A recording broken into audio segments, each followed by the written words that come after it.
cənab, igidlərin torpağı, qəhrəmanlar oylağı, Zəngəzurun uca dağı, mərd oğullar oylağı, gözəl vətən torpağım, dalğalanır bayrağım. Salamlar olsun sənə, bir dənə sən bir dənə, Zəngəzurun varizi, Qafan rayonunun özü, xeyli məşhur olubdu, həmişə yadda qalıbdı.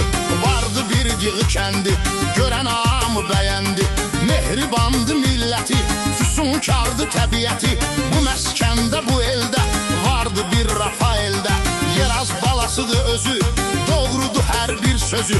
Zəhməti var en qədər, həmişə göstərib hünər, babası olub xan kimi, şir kimi, aslan kimi.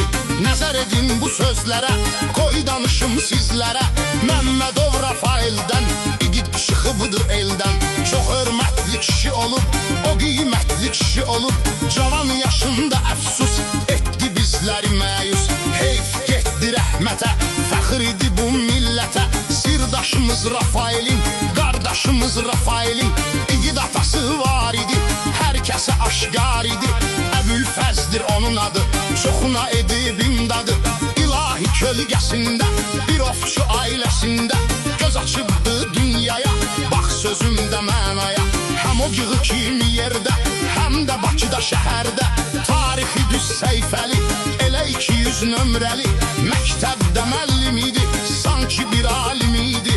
Unutma o müdriki, bütün ailənin yükü düşüb onun çiyninə, bu söz olmaz əksinə. Bəla gəldi bu ildə, 2025-də, dünyasını dəyişdi, bu çox kədərli işdi. Rafaelin var əmiləri, qeyd edin bu mərdləri, Əjdər əmi şir kimi, Rəfiq mübaşir kimi, Əfrail və Xanvələt, vardı hamsına hörmət, qorsun olar ilahi, şair etdi izahi.